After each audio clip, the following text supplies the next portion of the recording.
Hey, good morning. Welcome to the Stokastic.com Showdown Strategy Show right here on the Stokastic YouTube's channel. We got a barn burner today, Spags. Let me tell you, 2 3-1 teams in the NFC West doing battle today, looking for sole possession of first place. It's Matthew Stafford and the Rams. It's Christian McCaffrey and the 49ers practice squad.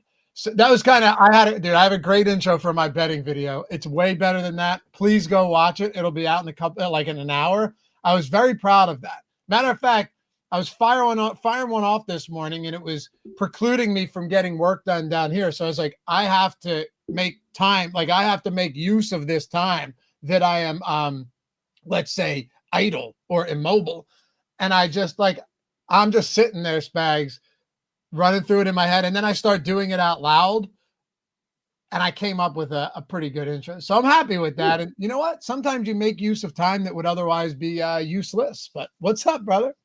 I'm excited to be here. Honestly, I didn't even think about it through the prism of the 2 3-1 teams. Like, I felt you actually established this game as though it deserves our respect today, even though it is one of the jokiest injury reports you'll ever see for a team. The Niners seems like, and obviously effort can still be there. They can win. But it seems like they're just going, we're not going to win this one. Let's roll out the scrubs. Makes you question a lot of things on it, but it's 2 3-1 teams competing hard. And Loughy, I'm excited to hear the intro too, because I think people don't give you enough credit for your improvisation skills. You don't do scripted stuff usually. You're usually just kind of doing stuff off the top of the dome. And I always find that more impressive than when you can tell people are reading that script out of the corner of their eye. Thanks, man. I mean, like, if I'm doing my picks for every game video, I'll have some bullet points because it's 16 games. You know how it goes. But yeah, typically, like, improvising certain things is I just think it comes off more authentic, right? Mm-hmm. Like, imagine if you and I had bullet points for a show like this, and like I'm reading off questions to you. It'd be a brutal show. You've been a part of one of those before. Yeah, there was maybe some scripting we had to do back in the day on a certain NBA show on the channel. But people probably don't remember that. But yeah, no, it would be awful if you had to throw me to a point and you're like, so this Puka Nacua guy, huh? He's running a lot of routes, Spags, don't you think? And I had to then quote my stats. That would be awful. So I do like the improvisation more, and I'm glad we could do a lot of it today because there's going to be some guesswork on those Niners receivers. You're damn right, man. Yes, I saw that as well. Who was it in chat? Justin, what's up, Justin? Crazy. The Chiefs, did you see this? The Chiefs won a Super Bowl with the 49ers 3 starting wide receivers today. I did not. Wow. Justin is very good at these little nuggets of insight, and great chatter always. That's insane. It doesn't feel like it. I'll tell you what. Isn't that amazing, dude? So yeah, we've got that. And it should be fun. Kendrick Bourne, you got Sky Moore, MVS, Demarcus Robinson. Whoo! Even Jacob Cowing and Trent Taylor are on the IR, Spags. I mean, is there a better way to set this show up than to just kind of, give you the lay of the land here? Brandon Ayuk doesn't have any timetable right now to return. And it's funny because, like, in the offseason, there was a lot of talk like, man, he looks like his old self. And the biggest thing I heard was he's exactly where he should be. Well, I guess where they wanted him was missing the first half of the season. George Kittle took 1 week for him to hit the IR. Bosa's done for the year. And now you've got Purdy, Pearsall, and Jennings all out. I mean, it is littered with red if you pull up a depth chart, man. It's incredible. Well, it's almost NBA season, and if this were the NBA, I'd be like, well, watch out for Christian McCaffrey to get ruled out any minute now because they're clearly not playing today. Or he'll play 1 quarter and then that's it. But it's not. It's football, and he might get 40 touches, or he might just let Brian Robinson play today because who knows? Have you seen? I'm going to show you something right here. Christian McCaffrey's receiving props today. I believe that this is the highest receive. I don't believe I've ever seen a higher receptions or a receiving yard prop for a running back in my days of doing this type of content. Spags, Christian McCaffrey has a 7.5 receptions prop, 7.5, and a 54.5 yard receiving prop. I bet the under on receptions because I can't help but think that, all right, sure, they want to get in the ball. Mac Jones, we saw it 2 weeks ago, targeted him like 15 times. is Sean McVay and company, are they oblivious to the fact that he is their legitimately their only playmaker? Like, you're right. It could go two ways. Absolutely. But I also think there is a world where, like, you just do everything to take Christian McCaffrey out of the game. They can rush for and get pressure on Mac Jones and force him to throw to a large collection of cast-offs in the passing game. Yeah, I mean, it comes down a little bit to like the will of it, and I agree. Like schematically, it feels like a situation where you really have to take away one guy. But they've been feeding McCaffrey 35% target per out run on the year. He's getting 10.8 targets a game, catching 7.8, so he has been over the number of catches in terms of the betting markets. But everybody else in the team that's played this year, you're talking about everybody's under 16% target per out run, besides Jake Tongas, who's at 16.7%. So like McCaffrey's literally doubling these guys up in terms of the amount of targets that they're feeding his way. I get why it would project that highly, but I would agree, like defensively, it does feel like there should be some way to just bracket coverage the running back, I guess, and just force him to throw the ball to Kendrick Bourne downfield, to Marcus Robinson. Like, I would think that's the first thing you try to do, but the betting markets seemingly think that they could just force it there enough and it doesn't matter. Yeah, I think so. But also, if you set this one low enough, everybody's just going to pile on. So we'll see. Bug Boy, hey, been a while, brother. I get one day off, and it's the dumbest game of the year. I'm telling you right now, man, this was actually my intro to my Tuesday video. It was basically like, how do you make a bad game good and a good game better? You bet on it. You bet on it or you play DFS, okay? And that's why we're here. I genuinely don't care about the quality of a game anymore. It means nothing to me. It really does. Like that Dolphins Jets game, Spags, was garbage, and I was invested for 60 full minutes because of my DFS lineups and because of my bets. I don't care anymore. And because you love seeing gruesome broken leg injuries, that's something you personally look forward to. You're like, this is my Christmas. Yeah, that was tough. I'm a huge Garrett Wilson fan. Like I adore that fella. And to watch him make those type of grabs, I'll watch the Jets anytime you want. Just throw him the football. I don't care what else happens. Yeah, I thought he's blossoming into what I would hope he could be. I kind of thought it was a little bit overrated a couple of the past seasons. But I liked it. You know, I think those games are fun. But I think really the main thing is, like, even if this game ends up being completely ugly, the Niners don't show up at all for it, the money still spends, the opportunity's still there. And if and if you play it correctly, you'll find the bigger outcomes. That's really the main thing for me, no matter how dog shit the game is. Even those classic like color rush 15-15 AFC South games we had a couple of years ago, you're still $500K up top, $1 million up top. What are you going to do? Right. Someone still has to win it. You know, like your parlays too will either win or they will lose. And that makes the game a whole lot more enjoyable. By the way, before we jump into it, and I got the Sims up here right now, we're going to dive into all of this. Hopefully Spags and I can do our best to break this down for you guys. That is, what we try to do. But if you haven't seen it yet, guys, we have a new leaderboard over on Tails. Spags, I don't know if you saw it. It's really cool, man. And we're going to be adding awesome stuff to this, like, biggest long shot wins, all that. We have profit. We have active profit streaks, fastest growing. There's your boy, Loughy, right behind Mitch. Ooh, number two. Number two, man. Yeah. Yeah, we've been on a bit of a heater lately. But Mitch is just killing it, dude. DFS and donuts. Sharp guy, too. Friend of mine. Really sharp guy. All of this stuff. And then, of course, you go in to find experts. Any way you want to do it. You can search, you can explore, do all of this stuff. You can also go into your picks feed where you follow people. By the way, links in the description for this if you want to follow us and get all the picks for free. You never pay a cent. You don't have to put a credit card in unless you want to get a VIP sub, which some of these guys, mine are all free all season long. I don't even have a VIP. Decided against it. I said, I'm good. I got enough going on to be You're a man of the people. Yeah. It's that. And it's also like, I don't want to be beholden to more people than I already am, like my family and work and this and that. It's like, if I don't like a game, Spags, I don't have to post a play.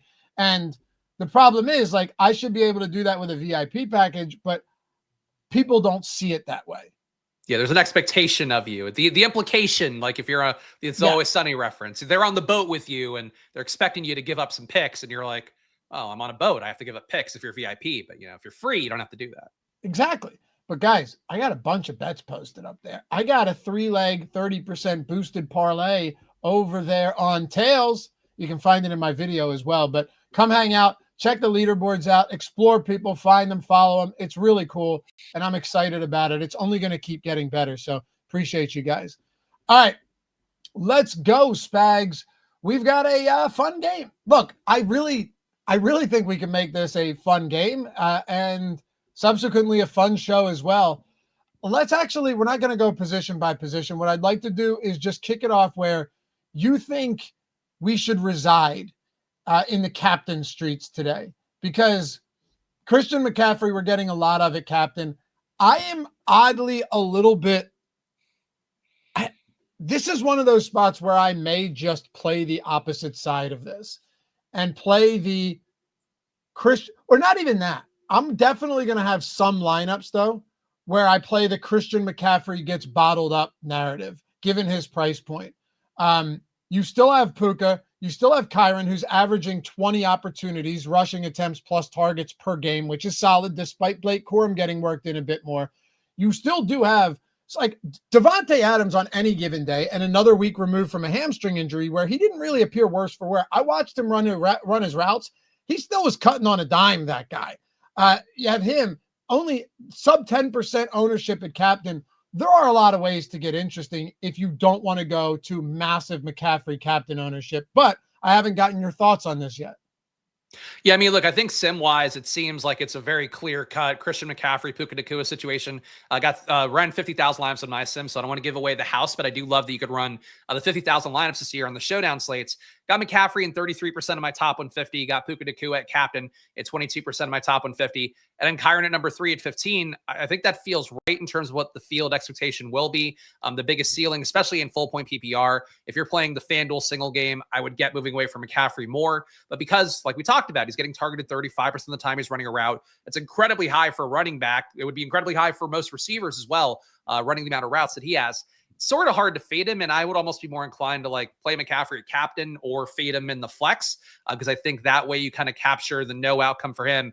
But even then, he still might make it in the flex, so I wouldn't advocate full-throatedly for that. But I think McCaffrey at captain being at about a third of my lineups feels right. Puka, love what he's been doing on the year. He's getting targeted an incredible amount, 43.5% of the time. He's running a route. He's basically where he was last year, a little bit better. He was at 38% last year. So incredibly high number for him. He's going even higher this year, and that's with Adams still commanding almost 9 targets a game. So I like those guys. But I think in this kind of game script, Loughy, I feel like the better value is probably like you're talking about Adams. Stafford, we just saw throw for 300 yards. Not sure you want to go there, but certainly if you're playing the Adams and Puka Nacua together, putting Stafford at captain's one way to get a little bit different there. It seems like a slate where the lower owned captain is just going to be more EV, but hard to fade a McCaffrey, a Puka, and to a lesser extent a Kyren. Right. I think there's a possibility where like Rams defense could be optimal cap. Even a kicker. I know that sounds preposterous, but like there's a part of me that looks at this game and thinks, all right, whenever you've got these big spreads and whenever all of the public sentiment is just like onslaught, the Rams run it back with McCaffrey, right? Which is not going to be that easy to do either, right? Because the Rams have such an insanely concentrated target share that it's almost everything going to Nacua and then Adams and Kyren Williams. Corum will get a little bit, Tutu Atwell, maybe Jordan Whittington gets a target or two, and whatever they decide to do in the passing game with at tight ends, which is, generally not much. But I still think that's what a lot of people are going to want to do here. Now, do I want to go like 5-1 49ers? No, not particularly. Although if you did, you'd probably throw Puka Nacua in, right? Let's see if we do have one, which is crazy. It's a Kyren Williams. Again, not crazy because the concentrated target share is so insane there. But the point I'm trying to make is if this ended up being one of those super weird, like 17-10 games, it wouldn't shock me. It's an NFC West game. A lot of these can be very low scoring, these divisional spots. Shanahan's 10-6 all time in the regular season against McVay. Granted, he typically has more players than he does today.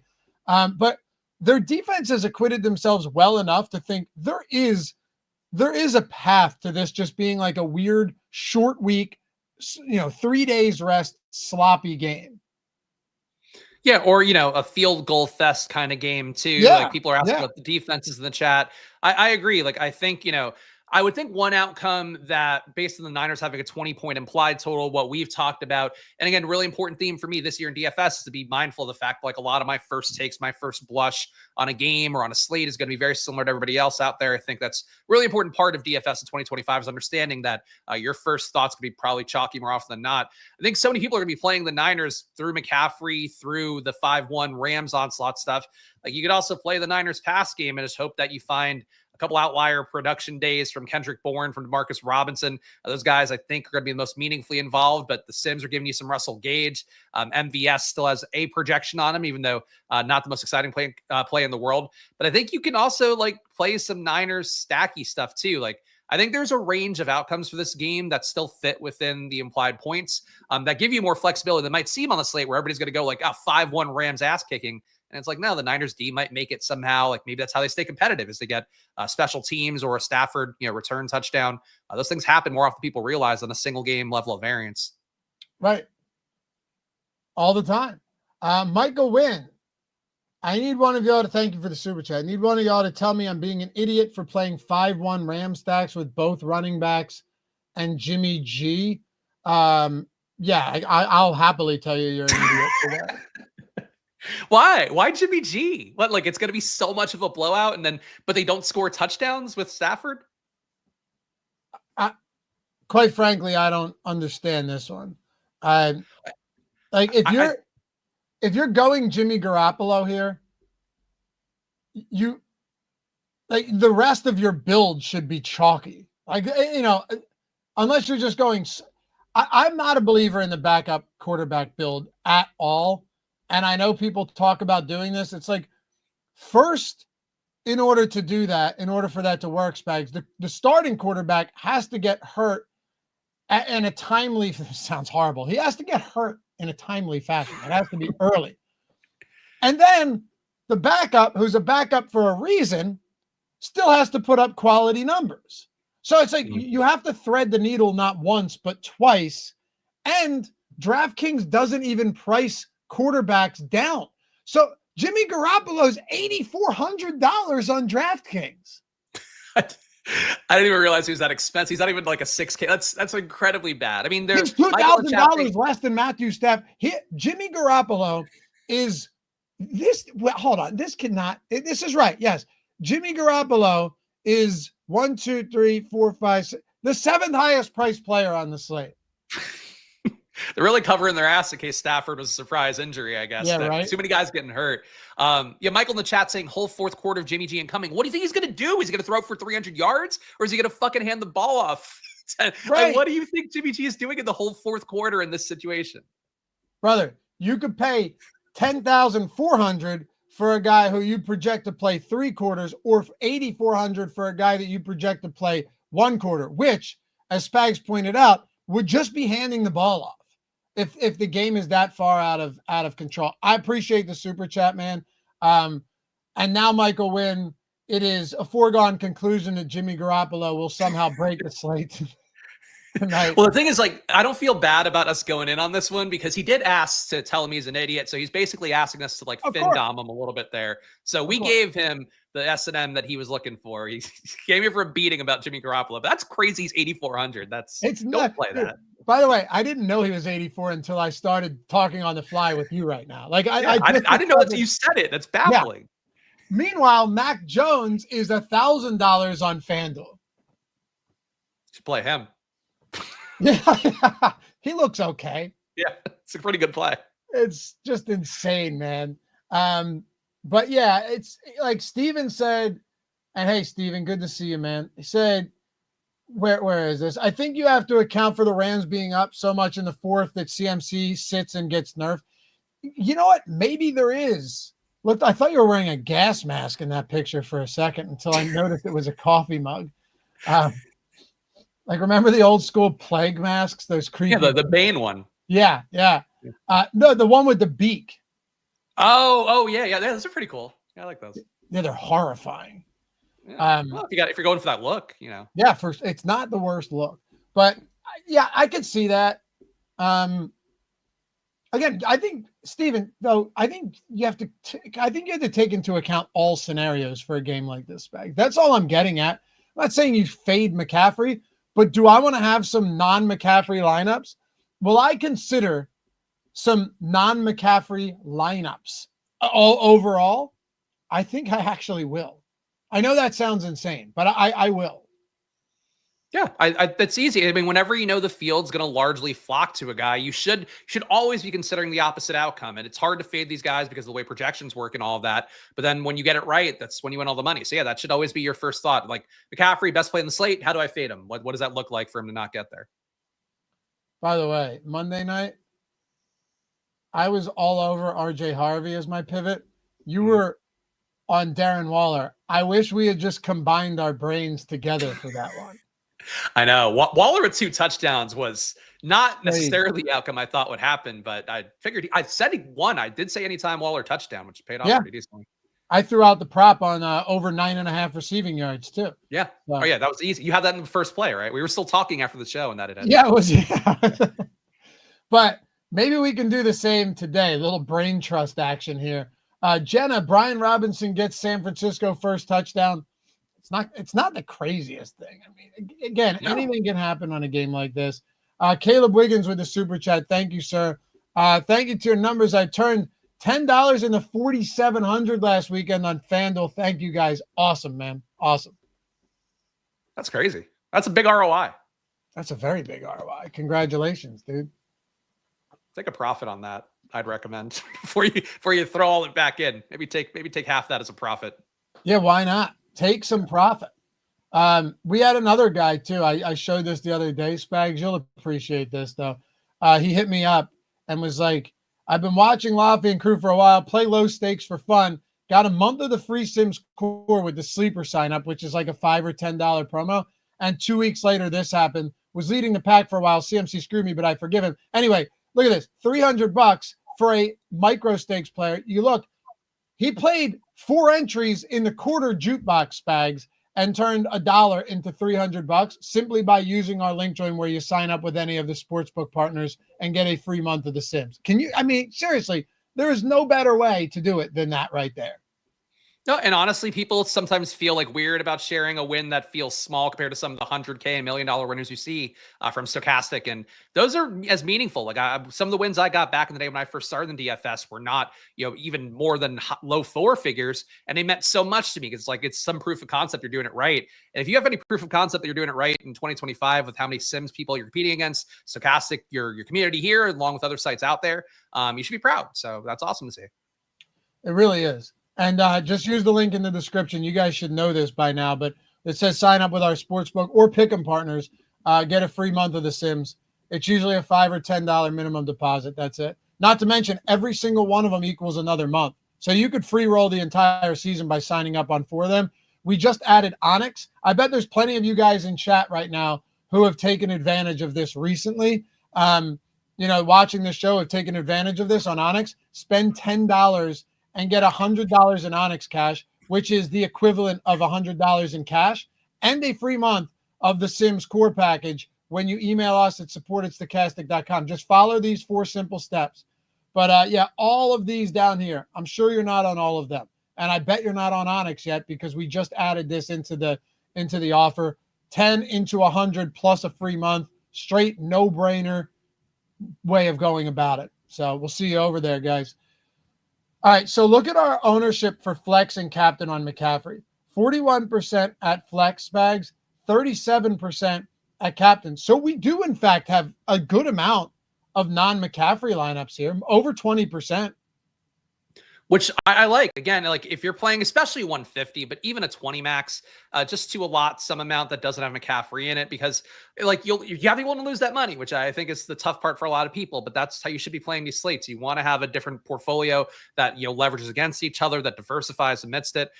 So I think not playing some McCaffrey, even if you think he's a lock button play, like, is just a wise move. So to me, like, playing a captain, playing him less in the flex, I think is a good thing. Sim seems to be supporting that to some extent, and it's very likely he makes the lineup, but there's so many fail game scripts with the Niners, so many stall out game scripts that are potential there that should be the first guy you consider, just lineups where you tell a story where he doesn't get there. Agreed. I have it pulled up right here too. Here are all of our favorited non-McCaffrey lineups, and we have a lot. We have a lot of these, probably like 30. The top one is Nacua, Parkinson, Pinheiro, Cardi. See, I get this. Kyren Williams, Matthew Stafford. I totally get that. The way that plays out makes sense. Kyren, Robinson, Cardi, Stafford, Nacua, Rams. Here's one I like a lot. It's a Stafford triple stack with Adams, Nacua, Parkinson, and then the Rams and Robinson. Like, there are ways to make this work. I have very little doubt. Like you said, people are risk averse in these situations, but if you're playing big tournaments, you have to embrace a little bit of risk. And a lot of times people are like, yeah, but Loughy, I'm a single entry player. Spags, there's contests out there where it's like you could put 150 into a 10 cent, or you could put 150 into the quarter jukebox or into the 50-cent mini max, and now actually we've had so many people like Sean Geezy, our friend Elway's Army, who's been with us for a while using the tools. Dude, they've crushed mini maxes to the point where they've just built up like 5-figure bankrolls easily after starting small. So I think that is actually, if you're using tools, the best way to go about it, instead of trying the single bullet solo ship. Yeah, like, I think it comes down to what you're playing for. If you're playing for entertainment, and that's, what I'm doing as well. Like, I like to play at 20 maxes, like to throw a few into the big tournaments. But I could tell you what Alex Baker, what Osmo had said many years ago in content that I had done with him was like, you're better off being, winning all these small tournaments, building enough of a war chest, building up your process along the way. And people don't love that because you want the shots at, the big money. But if you're playing smart, you have a healthy portfolio of lamps without McCaffrey tonight, and you put him in this cheap of a tournament that you can max out. Yep. Drilled it. All right. Every time. It doesn't miss, brother. I want to ask you about the big three for the Rams, because personally, I have some thoughts here, and I'm not even going to share them yet because I want to see where you're at first. But between Nacua and Adams and Williams, of course, Nakua's target share has been preposterously high. This is like the type of game where I just want to go overweight to Adams as a result. But, Nakua's workload, it is, we're at a point now where it's just comical, right? Like, back-to-back 15 target games. He has 50 targets through, wait, no, hold on a second. 50 targets through 4 games. Like, it's out of control. Laughable at this point. He is expensive, rightfully so. He's right in the same neighborhood as Christian McCaffrey. But now you have a $2,000 cheaper Davante Adams, and you have a $2,600 less expensive Kyren Williams. So he is now, Nacua, pulling away from the pack to the point where he deserves it, but also it is Puka Nacua, and then the second tier is Davante Adams and Kyren Williams, and then it just falls off a cliff to everybody else. Yeah, I love Puka too. Like, I think he's incredibly talented. I mean, before the year, and this is one of the things I feel is currently one of the best bets that I've going right now, is like, I thought Puka Nacua could be the wide receiver 1 across fantasy. Thought that he might have a shot at a 2,000-yard year. He currently projects, I think, for a 2,200 yards pace currently. He's getting targeted so much in full point PPR, and especially versus a zone defense where expect him to kind of settle in the zone a lot, get there. He should be a guy that makes the lineup more. Like, if you told me I had to fade one of Puka Nacua or McCaffrey, I'd probably fade McCaffrey first, I think, between the two guys. But like you said, Davante Adams currently getting 3x the red zone targets that Puka Nacua is getting. Puka's getting 0.8 intended red zone touches a game. Davante Adams getting 2.5, 1.5 inside the 10-yard line for Adams per game, only 0.5 for Puka. Like, the role for touchdown equity is better for Adams. So I think he's a viable captain play with Puka in the flex. I think there's ways to get creative, but even Tutu, like, it feels chasey after he scored a long touchdown last game. But you could go there too and take that shot. But it's hard to see Puka not making a lineup. And I think Adams with Puka is probably the way I play that the most, as opposed to fading Puka for Adams. Yep, I could see that being the case as well. I'm still Puka still for sure up top. But I was encouraged last week after, Devontae Adams was not, it looked like he may not play that game. And then I ended up playing him. I said, screw it. I'm just going to do it. If it bites me in the ass, it does. I'll live with it, and then I'll move on to the following week if he, happened to be limited or something. But even so, you look at last week, that was a real battle against the Colts. Devontae Adams ran a team high 41 routes. Nakua ran 39. So I don't think there's anything particularly wrong with Adams anymore. I know that it's only 4 days removed from that last game where he was dealing with an injury. But if you tell me he ran 42 routes, which in total was Stafford dropped back 45 times. So almost every drop back he was running a route. I don't really have any reservations here on Adams. Yeah, I mean, and currently on the year, and Puka did get banged up in game once, that might skew it a little bit, but Puka's playing less snaps per game than Devontae Adams. Devontae Adams playing 55.5 a game. Puka's at 50 routes wise. Adams also running more, 30 a game compared to 28.8. So the issue is just every time Puka's out there, they're feeding him the ball. He's getting, in terms of intended touch rate per snap, he's getting an RB level workload, or even a Tyreek Hill a couple of years ago for Miami when he was really good, that kind of workload. So I think they're both strong plays. I certainly, the chat's asked about fading Puka. I don't want to fade Puka, but everybody's going to, again, feel the same way I do. Then it makes your Adams play more interesting as a result. Yeah. Well, and that's the thing. You have Justin saying definitely not fading McCaffrey. Only way to, as you pointed out here, only way to fade Puka is injury or something. There's no way he's not used. Yeah. I mean, look, I'll ask you guys something. I want you to be honest with me, okay? How many of you guys would have said the same thing about Jackson Smith and Jigba heading into, was it Thursday Night Football, right? Last week? Mm-hmm. Yeah. How many people? And McBride. What's that? And McBride too. I mean, yes. They both did make that winning lineup. Yep. Right. We were going into the fourth quarter and Jackson Smith and Jigba had 1 target. So he had 1 target at halftime. I don't believe he was targeted. He had 2 rushing attempts or something like that. Your point on Trey McBride as well. So yeah, of course, these guys should project the best. We should still have, if you're playing multiple lineups, we should still have, ample exposure to these guys. But if your thought process is I have to have them everywhere, I think it's short-sighted for showdown slates where you're playing for the unlikely. You're not playing for the likely. Yes, that doesn't mean you're fading them. It just means you have to at least consider all of our options here.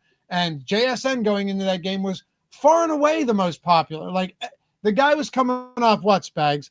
Multiple games with monster targets, 13, 9, and then 6, but that was a total blowout where they didn't need to use him. And he had a 40% target share going into week 4. Yeah, and the underlying rates look very similar to Puka's as well in terms of the per route run stuff and all that. Definitely JSN, for what it's worth, was way less efficient, and he is on the year. Puka's numbers to me, just not to make the case for the guy that we don't need to. He's incredible at everything. A 0.8 EPA per target when you're getting 12.5 targets per game at only 8.8 air yards per target. That's all him creating value after the play. And I would say if you want to go Puka, why not fade him? Loughy, this season looks a lot like Cooper Kupp's season when he set every fantasy receiving record, and Cooper Kupp was unfadable every slate, I think. Not there was, I'm sure, 1 or 2. That's the case for Puka, but just general game theory, you think about not playing Puka. Yeah, which is nuts. Because that year, who was alongside Cooper Kupp? Robert Woods until they traded him mid-season? Yeah. That's it. What I'm saying is you have Devontae Adams, and he's still putting up those. No, he's still putting those numbers up. I'm agreeing with you. But that is more leverage than you had for Cooper Kupp back in the day. For sure. Yeah. I still remember Robert Woods was frustrated And then the next game they targeted him like 12 times and he had a big game and then went right back to being, scarcely used, got traded, never did anything after that. But yeah, look, a lot of this show isn't even about giving out plays because anybody can tell you to play Puka or Christian McCaffrey or Adams. It's more so I enjoy exploring the ways that this could play out. I think that's just so much more useful information. Like when I do this show with you, Spags, a lot of these things I'm thinking for the first time on the slate. Like we're just talking through it, and there is a path here where like you don't have McCaffrey it's hard to get away from Puka. Don't get me wrong. It really is, especially if you think it's going to be a lower scoring game. But there's a path where Devontae Adams is the optimal captain and nobody's surprised by that. Like Adams could easily score 2 touchdowns, have 6 for 100 with 2 scores, right? Yeah. And I think too, just the projection math, like you have Puka and McCaffrey both at 24 and change or around 24. Puka's at 23 and change. McCaffrey's at 24.7 according to Stokastic data. Everybody else is so far behind, but that does mean, in terms of just how that works out is like you want to get McCaffrey and Puka in most of your lineups, but you also want to take the upside swings on guys that are a little bit further behind in projection, like Kyren Williams, like Devontae Adams. Those guys are more in the 15 fantasy point range. Them hitting a captain, I think is a bigger payout, but look, everybody's going to want to play Puka and McCaffrey because the data is going to support it and their own logic is going to support it. And that's where the game theory that we talk about here on all these shows comes in. Hey, where are you at on some of these fringe players for the Rams? And I'll show you something funny. So the Rams, hold on here. Look at this. That's not right. Sorry. All right. So check this out. The Rams pricing here.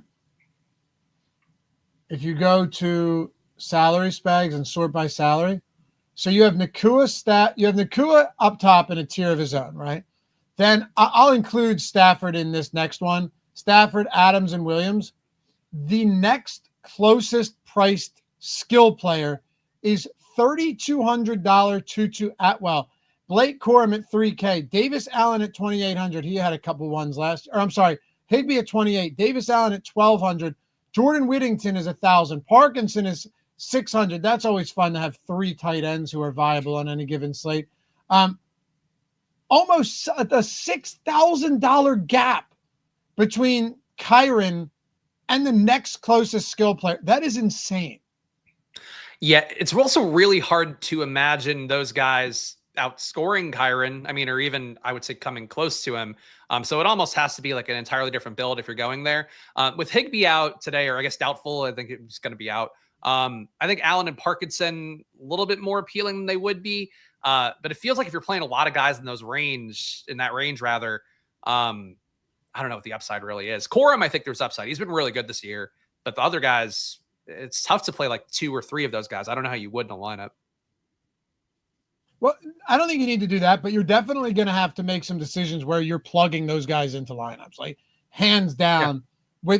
With the price points on Nakua, McCaffrey, Stafford, Adams, even a Mac Jones or something like that, Kyren.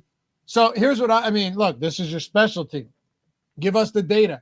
Give us the route participant. Give us something that could maybe put us onto one of these guys, be it red zone targets, opportunities, inside the 10, anything that can put us in a spot where, okay, I have to pick Davis Allen or I have to pick Parkinson or Higbee or any of these other guys. Right away, I would say just looking at the ownership, the fact that Allen projects for 8% and Colby Parkinson projects for 18, that would sort of make me favor Allen right away. The numbers look pretty similar, though. Allen getting 1.3 targets a game, Parkinson getting 1.3. Target per out run for Allen's at 18.5. For Parkinson, it's 19, so that's dead even. Parkinson has a deep target. Actually, Parkinson has no deep targets this year. Davis Allen has 1, so there's a little more downfield usage, I guess, theoretically, for Allen that's available. Red zone targets, Davis Allen getting 0.5 a game, 0.3 of which are inside the 10-yard line. Parkinson's gotten 0.3 red zone targets a game, so a little bit less there. I would just favor Davis Allen just because of the fact that Parkinson is cheaper and projects better, and that means he's going to get in the lineups more. But functionally, to me, it feels like just those guys in that range, I would just split the ownership. Like I think Tutu hitting similar range of outcomes to Allen, to Parkinson hitting, to Corum hitting. I'd be inclined for myself to play those guys like they're the same guy and rotate them into different builds that I like. But I would say my lean for this range would probably be Davis Allen. Tutu's nice because you get a touchdown in one play, but Allen could probably play a lot and maybe a little more effective. What do you make of Whittington, knowing that he's been, thoroughly uninvolved? He's got 6 targets through 4 weeks. Of course, all 6 of those are in the last 3 weeks, but he is actually on the field a lot. Yeah, he's getting targeted 7.6% of the time. He's running a route, so roughly the same amount as Tutu Atwell, but playing 40.5 snaps per game, which is more than I would have thought is possible for Jordan Whittington. He's playing a lot. He played 60 snaps last game out of a possible 75. Yeah, Tutu's playing only 24. Yeah, honestly, Whittington more in play for this kind of slate than I would have thought, because I frankly wasn't aware he was playing that many snaps. He's really not running that many routes for a guy playing that many snaps, but more snaps can lead to more routes. So Whittington, frankly, more in play than I thought. I'm glad you've flagged him because he's not on my top 3 receivers. That kind of makes guys fall off the radar for me a little, but he should be right there with Tutu in terms of how you consider him. Yeah, the reason I mentioned that he's $1,000 on DraftKings. That's pretty. Yeah, that's cheap for a guy just being on the field, but. Yeah, there's nothing exciting about him at all. All right, so we touched on the Rams, and again, look, when I look to Whittington, sure. Those tight end situations, I will absolutely be targeting some of them, whether it's Davis Allen or even Colby Parkinson, because they do weird stuff targeting tight ends in the end zone. I know you're not seeing a lot of that this year, Spags, and maybe the arrival of Devontae Adams has made that to where they don't need to. But I do think we're going to see some of that weird stuff. And as I've said forever, expect the rogue tight end touchdown in a showdown game. I know it's anecdotal, but we always get one of them and you go, I should have seen it coming. Who is the Bills tight end, the Irishman? Jackson Haas. No, this was from you, Tommy. This was from years ago. He had like the most Irish name ever. I know what you're talking about. Now it's going to bother me until somebody in the chat will know.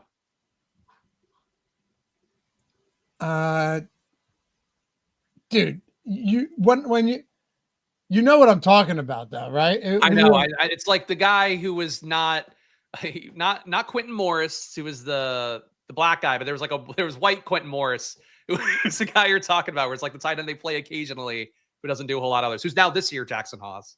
Tommy Sweeney. That's it. You think? Oh, that's a deep cut. That's the guy's name and names, quality stuff. Good stuff, dude. Chris, shout out to you, brother. Said Tommy O. Sweeney. Yeah. Irish him up even more. Yeah, right. But anyway, yeah, I think you're whether you want to or not, you guys, we're gonna have to all look at some of these guys. Whittington's cheap, Atwell, Kanata Mumpfield. Close. How do you say that one? Kanata Mumfield? That's what I said. I mean, that's he's playing like 8 snaps a game. Yeah, I mean that's the name.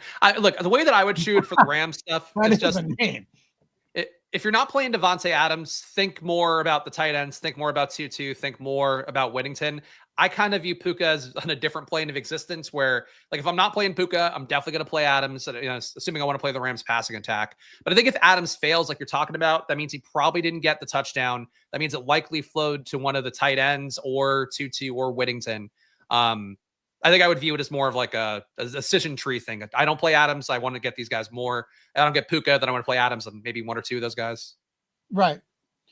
Jenna, how does San Francisco keep this close? And if not, who are the garbage play guys on both sides? The benefit to me, that's the question of this slate. Yeah, I don't know. Honestly, like Brian Robinson Jr., Spags mentioned Blake Corum, who I think you can consider Corum in non-blowout game scripts as well. He actually has 2 goal line carries this year and 5 inside the red zone. So those are the guys, if you're talking blowout run, you're not going to want wide receivers and pass catchers from the Rams. You'd be looking at whoever it is on the Niners, but they're already playing their blowout run guys in the passing game. So you're just playing the guys you'd already play. You're not like, they're not going to go, all right, let's get DeMarcus Robinson out of here. We wouldn't want him to be injured for week 6. Like, it's not happening. Those guys are the blowout run guys, except they're starting today. So to me, it would just be the backup running backs. I also think Josh Carty would be part of the Niners keeping it close, because it's like, I expect the Rams to be able to get into position, but maybe they stall out. Stafford takes a sack on 3rd and something, like that kind of thing. Niners aren't creating crazy pressure on the year, only hurting the QB 3.6% of the time, which is pretty low. Pressure rate's only 12%, pretty low. Probably ties into Bosa being hurt. But I would think that Carty probably is in a lineup where the Niners keep it close, because it just means that the Rams didn't score touchdowns. Agreed. And look, I think another way they do it is just the defense. If the Niners defense holds up in a divisional spot, it could be interesting. If they can get to Stafford, could make it interesting. Anything's possible.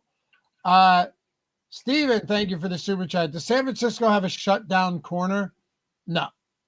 I mean, I don't think so anymore, Spags. Do you? No, I mean, the defense, they don't play man a lot. Usually that means you don't have a shutdown corner. They're playing man 22% of the time. If they did have a shutdown corner, that'd be great, because Puka Nacua would dust.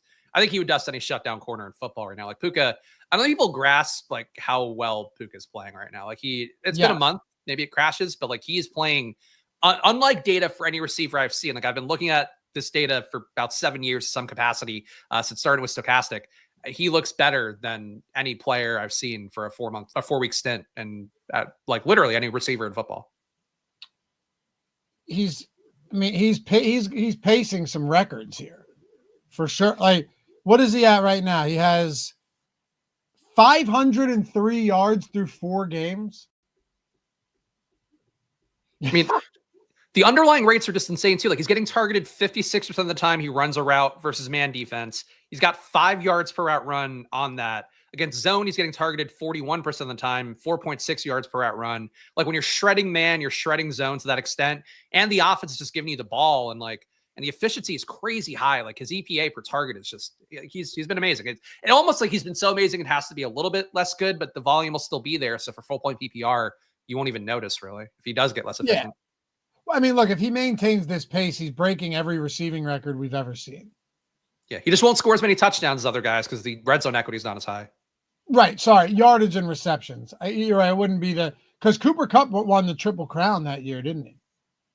Yeah. Yeah. He definitely got more target work, but like you mentioned, having Adams there just kind of changes that math a little bit. But I think I'm saying Kupp receiving yards, receptions, and touchdowns, I believe he had all in the same year. Puka might fall short in touchdowns, but I think he might end up with significantly more yardage if he stays healthy. I agree. All right. Talk to me about the San Francisco, I'll use this term lightly, skill players today. We went over Christian McCaffrey a lot already, so I don't think we need to get back into that. If you guys are jumping in late, obviously feel free to just go back and start from the beginning. Oh, and if you haven't done so yet, take a single second this morning, atone for your sins, hit that thumbs up, subscribe to the channel. We got almost 700 people with 100 likes. That ratio could improve dramatically.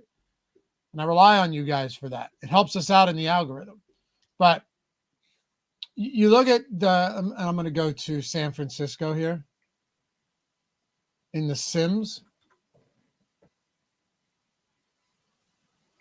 All right. So we are getting a decent amount of exposure to Bourne and to Robinson and even Luke Farrell and these type of guys, Spags, because they don't have anybody else. No, they really have nobody who's good at football at this stage of their careers. I mean, my favorite skill position guy would, I think, be Jake Tongas, obviously excluding McCaffrey. He's been involved pretty well. He's literally been in millie-making winning lineups on main slates. He's honestly been a guy I liked a couple years ago when Kittle was out, and then he didn't really get there. But he's getting 4 targets a game. He technically has more targets per out run than all the other receivers who small sample size stuff this year, but he's got 17% compared to like 15 and change for Kendrick Bourne, for Demarcus Robinson so far. And Tongas will be out there. He's already playing 44 snaps. So the other receivers are going to get more work. Like Kendrick Bourne's already up to 42 snaps a game. I'm sure Demarcus Robinson's going to spike to a similar level, MVS, Sky Moore, Russell Gage to some extent.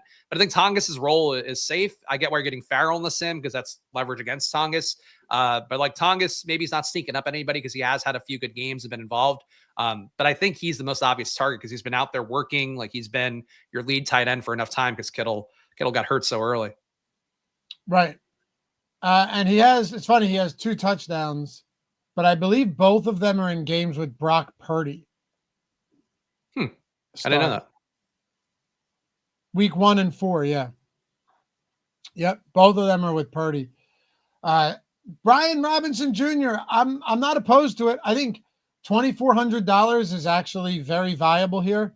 Not many people are going to want to go to Brian Robinson. We've got him at 8% owned at Flex right now with the projected ownership in this pool that we ran in the contest generator. I ran it with 25,000 in the field. That to me is significant enough to say I'll get a little overweight there, play this game. It could look a whole lot different than we're projecting it right now, or it could look as a lot of people are expecting, and it's out of control. But again, it's a short week. It's still 2 divisional teams. I would not put it past the San Francisco 49ers to find a way to keep this game surprisingly competitive. But also, Brian Robinson might get a little bit of work. Blake Corum, as Spags mentioned, I think that makes sense. And then, to me, I'm just mix and matching some of these other guys. Like, yeah, Bourne makes the most sense just because he's already been someone that's getting, worked in pretty significantly given all the injuries they've had there in San Francisco. Like, if you look at Kendrick Bourne, didn't play at all in week 1, but almost 50% of snaps week 2, 72% week 3, 67% in week 4. Nobody else is really, MVS has been playing scarcely. Sky Moore is another one. So I don't know, man. These guys are all just there. They're just guys. And all I can say is you're probably just going to have to spray and pray with some of these. Although I'd put I'd put Kendrick Bourne number 1 just because he's been the one kind of steady figure in that offense behind Pearsall and Jennings. I would put Bourne and Demarcus Robinson as 1A, 1B personally, because I think Demarcus Robinson has always, this is one of the things, and it didn't happen in the first game Demarcus Robinson played coming off a suspension, but he's been a guy last year that McVay would really scheme up red zone targets for, and I don't know that carries over. It was always like an odd quirk for McVay, and I guess this year he has a much better version of that for Devontae Adams. But like Demarcus Robinson should run enough routes. He's got in the first game 16 air yards per target. So have a little bit of deep ball equity. He had 120+ air yard throw in that game go his way. I think Robinson has pretty decent upside here because I don't expect anybody to really PPR scam their way to success in the Niners receiving core. But I think hitting in 1 or 2 plays like Bourne and Robinson can both do that. MVS could as well, but it seems like I think he's further down the depth chart like you mentioned. I do too. There is a world, though, where MVS just does that stupid stuff, and Steven pointed it out. He said, I'll laugh my ass off if this is the annual MVS 2-touchdown game. Yeah, 2 receptions, 120 yards, and 2 touchdowns. I'll likely boost MVS a little bit today because I don't really think anything separates any of these guys enough for me to be super heavy overweight on 1 or 2 of them and underweight dramatically on the others. Now, Sky Moore has literally never proven anything at the NFL level, but MVS kind of has, and he's not special. But if you had a 50-yard touchdown where he just beats the deep defender, he can do that. And Mac Jones is not that big of a downgrade from Brock Purdy, if we're being completely honest. Not with the way Purdy was playing.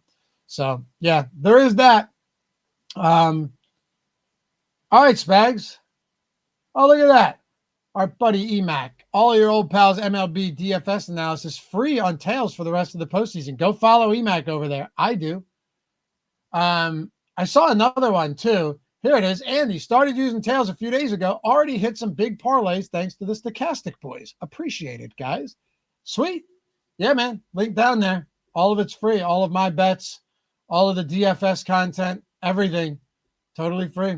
We got MLB live before lock today too, 3 o'clock start. And Spags, what do you got going on the rest of the day? I'll be doing another version of the same process, going through the showdown stuff, comparing data around the industry on my @SplashPlay pod channel. So please do check that out at 12 p.m. Eastern on YouTube, on Twitter. I put it out on both, but yeah, I'll go through the stuff again and maybe talk more about shitty Niners receivers, because I do feel like there's always more to talk about with shitty Niners receivers. Yes, there is. Go check it out. Live before lock for football tonight as well, 7:15 Eastern time. Be here. Follow Spags at Chris Spags, me at Loughy_D if you like talking about football. And we will see you guys back here for the next one. Bye-bye.